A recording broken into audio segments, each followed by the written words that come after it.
Because Islam is the most misunderstood and the most maligned religion in the world today. In Western societies, particularly across Europe and America, Islam is often misunderstood and misrepresented. Mainstream media frequently associates Islam with violence, extremism, and backwardness. Yet the deeper truth is far richer. Islam, at its core, is a way of life that emphasizes compassion, social justice, and profound inner transformation. One powerful voice urging the West to look beyond these stereotypes is Dr. Mellon Kennedy. A Unitarian Universalist minister, Dr. Kennedy has dedicated her life to building bridges between Muslim and non-Muslim communities, stressing the urgent need to free ourselves from fear and ignorance about Islam. Dr. Mellon Kennedy grew up in Vermont, a place where the Muslim community is tiny and often invisible. Her experience in such a homogeneous environment sparked a deep curiosity and a profound appreciation for the rich spiritual traditions beyond her immediate surroundings. As a Unitarian Universalist minister, Dr. Kennedy embraces an open and inclusive approach to spirituality. How wonderful that some of you already got to visit a mosque. You're very fortunate here in Atlanta because you have many mosques, many opportunities to reach out to our Muslim brothers and sisters. In the whole state of Vermont, where I hail from, we have one. So you have no reason to not visit. It's right around the corner from you. There are mosques everywhere. And it's important that we visit because Islam is the most misunderstood and the most maligned religion in the world today. We are being whipped up into fear of Muslims. And when we are afraid, we're stupid, actually. We're operating out of just that reptilian part of our brain. When we're afraid, we don't have access to our higher functionings, our whole self, the power of the knowledge in our hearts, our whole being. We're resigned to a small place of living. Ali, the son-in-law of the Prophet, says, people are afraid of what they don't understand. So my hope today is to share with you a little bit about what I love about Islam in order to invite you to a place of more understanding and less fear. Islam is very practical. If you are looking for insights about how to live a good life, how to be a good person, Islam has wonderful gems to offer to you. Her journey eventually led her to Sufism, the mystical path within Islam focused on love and closeness to the divine. Through her exploration, she discovered that beyond media portrayals, Islam holds a treasure of wisdom, values centered on justice, compassion, service, and a deeply meaningful way of living. Today, Dr. Kennedy passionately advocates for interfaith understanding. For her, Islam is not something to fear. It is a vibrant, beautiful tradition that uplifts the human spirit and nurtures community. In her talks, Dr. Kennedy highlights that Islam offers profoundly practical guidance for living a life of purpose and meaning. Rather than presenting abstract doctrines, Islam provides a living, breathing blueprint for wholeness and justice. Islam teaches that life must be centered around what truly matters. For Muslims, this central focus is expressed in the profound declaration, La ilaha illallah, Muhammadur Rasulullah. There is no deity but God, and Muhammad is his messenger. When a person aligns their life around this truth, the distractions of power, wealth, and fame lose their hold. Yet as human beings, we are forgetful by nature. We need regular reminders to realign ourselves with our highest calling. One of the things I love most about Islam is that it invites us to be concerned about what is the most important thing in life. To get our priorities straight. What is it for you? Stuff? Money? Power? Prestige? Family?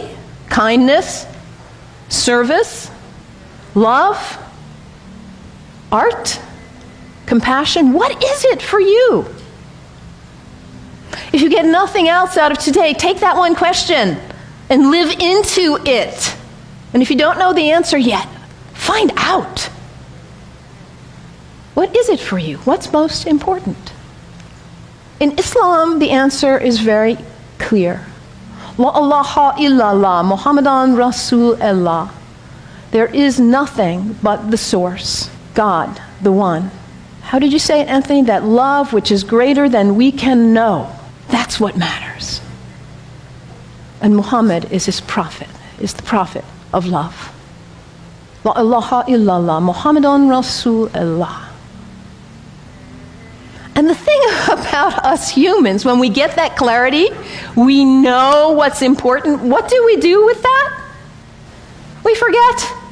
That's who we are. We humans, we are the great forgetters. How many of you made a New Year's resolution back on January 1st? How are you doing with it now? Let's be honest. How were you doing January 7th? We get this high resolve and this clarity, and then we get caught up in all the distractions, all the things pulling our attention here and there, and we forget. Life constantly pulls us off course. Much like New Year's resolutions that fade away by February, our best intentions often get buried under the demands and distractions of daily life. In Islam, the 5 daily prayers are not just rituals. They are sacred pauses that allow Muslims to reset, to remember their center, and to reconnect with God. This act of prayer is not merely intellectual, but fully embodied. A physical turning toward Mecca that reorients the heart, mind, and soul. That poet, Mary Oliver, says, "What is it you plan to do with your one wild and precious life?" What is it? In order to not waste our life, we need to regularly hit that reset button, come on back to center, to our heart, to what we know is really why we are here, what we know is really important. Regularly throughout the day, to stop and come back and say, well, let me check in and remember what matters so I don't waste my day or my week or my month or my life. And for Muslims, this is prayer, salat. It is the second pillar of Islam. The first pillar, la ilaha illallah, to know what matters. And the second pillar is to hit that reset button in order to regularly come back to center and remember what really matters. And for Muslims, this is not an activity in the head. It's an activity of the whole body. Allah Akbar, Allahu Akbar. Bismillah ar-Rahman ar-Rahim. Alhamdulillah, Rabbil Alameen. الرحمن الرحيم ملك يوم الدين إياك نعبد وإياك نستعين الصراط المستقيم صراط الذين أنعمت عليهم غير المغضوب ولا الضالين آمين. الله أكبر الله أكبر الله أكبر.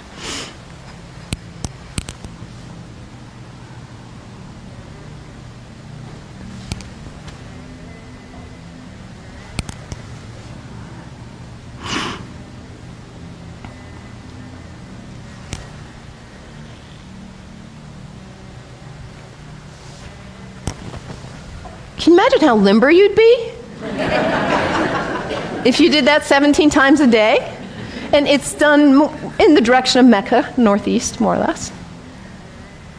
To hit that reset button in order to come back, to hear that voice still and small like we just sang about, to come back to what matters. So practical, I love that, the second pillar of Islam. Islam also reminds us that true well-being is communal, not just individual. The Prophet Muhammad, himself an orphan, knew the pain of marginalization firsthand. Islam commands the giving of zakat, structured charity, to protect society from the suffering caused by inequality. When wealth is hoarded by the few and deprivation grows among the many, it wounds not just the poor, but the rich as well, eroding the very fabric of society.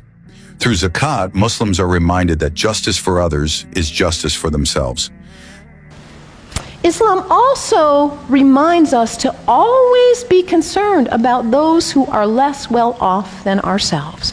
Over and over in the Quran it says, be concerned about the widows and orphans. Be generous. I brought some soup as a symbol of generosity, giving, donating to food banks, giving to people who need food. I think about Muhammad almost like a spiritual, a social genius. He himself was an orphan. By the time he was 6 years old, he had already lost both his parents. He knew marginality. He knew it. And what happens when there is imbalance in a society where there are some who have a lot and some who don't have enough? What happens here? Those who don't have enough are suffering, aren't they? Out of their lack of nutrition, food, health care, hygiene, educational opportunities, they suffer. And in their suffering, they may experience illness. Their illness doesn't stay there, does it? It spreads to the rest of the people. And in their need, they may choose to engage in criminal activity just to try to put food on the table. And that destabilizes the whole society when you have some without and some with too much. And what about the people with too much?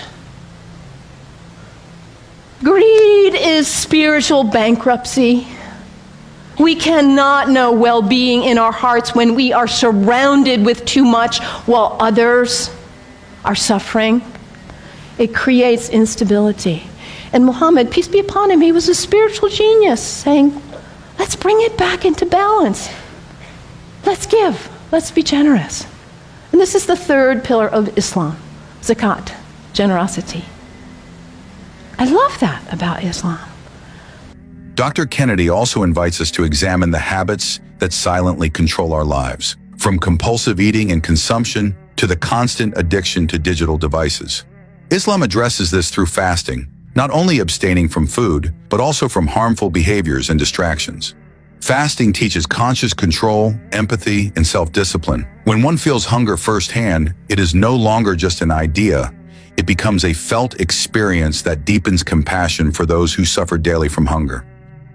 And I love, too, that Islam invites us to take a break from our habits. We humans, we're habitual creatures. We just are. We do something once, we do it again, we do it again, we just do. How many of you are sitting in the same seat you always sit in today? That's okay, nothing wrong with that. We're creatures of habit. And if the habit's a good one, like brushing your teeth, wonderful. It strengthens you.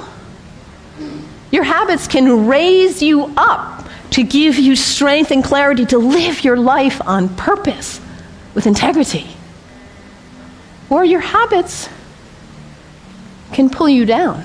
To take a break from your habits, because what happens when you try to take a break from your habit, when you try to stop reaching for whatever it is and you cannot?